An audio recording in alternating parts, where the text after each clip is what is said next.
వామో మీ ఇంక యువత గ్యారేజ్ వేరే వాళ్ళు ఓపెన్ చేస్తే మొత్తం మీ బాధితులు ఇక్కడ వస్తారు. మీరు భూముల గురించి మీకు మాట్లాడే నైతిక అర్హత లేదు నాయన. కుసోరి మీ మామ, మీ బామ్మాడిది, నువ్వు, మీ కవిత అందరూ కూర్చొని ఎక్కడెక్కడ భూములు ఏమేమి ఉన్నాయో ఒకసారి మీరు డాక్యుమెంట్ అని ముందర వేసుకోండి. 25 lakh acres government land private పరమైంది. ఎట్లా అయింది? ఫారెస్ట్ ల్యాండ్ ఉంది, వక్ఫ్ ల్యాండ్ ఉంది, ఇనామ్ ల్యాండ్స్ ఉన్నాయి, చెరువులు ఉన్నాయి. మీకు సంగతి చెప్పండి కదా. రేవంత్ రెడ్డితో కుమ్మక్కై, బీజేపీతో కుమ్మక్కై 3 పార్టీలు కలిసి తెలంగాణలో ఉన్న ఈ ల్యాండ్ బ్యాంక్ ను మొత్తం లేపవతల పడేస్తున్నారు.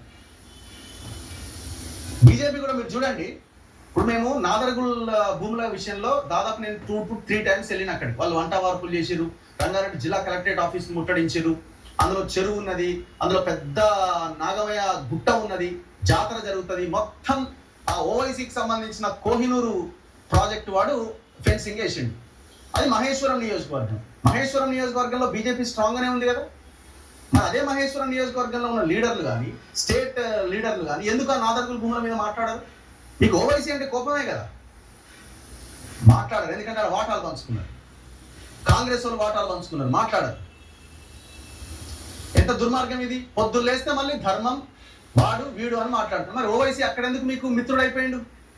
ఆ నాదర్గుల్ భూముల విషయానికి వచ్చేసరికి ఎందుకు మాట్లాడే మిగతా పార్టీలు? సేమ్ ఇక్కడ తిరుమలగిరిలో 8 ఎకరాల గవర్నమెంట్ ల్యాండ్, ఇది గవర్నమెంట్ ల్యాండ్ అని నిరూపించినాం. పొద్దుగాల ఈటల రాజేందర్ వస్తే హెచ్చు టెంట్ వేస్తాను. ఏది ఇంతవరకు రాలే అడిగి. ఆయన నియోజకవర్గమే. బీఆర్ఎస్ ఆయన ఎవరు?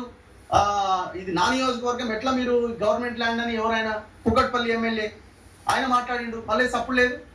ఐడిపిఎల్ భూముల విషయం 400 ఎకరాల విషయం ఏమైంది? మేము ప్రతిదీ ఎవ్రీడే మాట్లాడుతున్నాం. మేము ఒక్కరోజు మాట్లాడకపోతే ఏమైంది నువ్వు మాట్లాడతలేవని మమ్మల్ని అంటారు. ఇంత కష్టపడుతుంటే, ఇంత చేస్తుంటే. అది మాకు తెలుసు, మా పెయిన్ ఏంది, మేమేం చేస్తున్నాం అన్నది.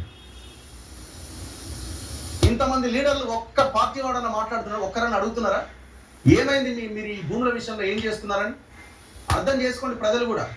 మొత్తం 3 పార్టీలు కలిసి తెలంగాణని నాకి అవతల పడేస్తున్నాయి, సర్వనాశనం చేస్తున్నారు ఈ దుర్మార్గులంతా కలిసి.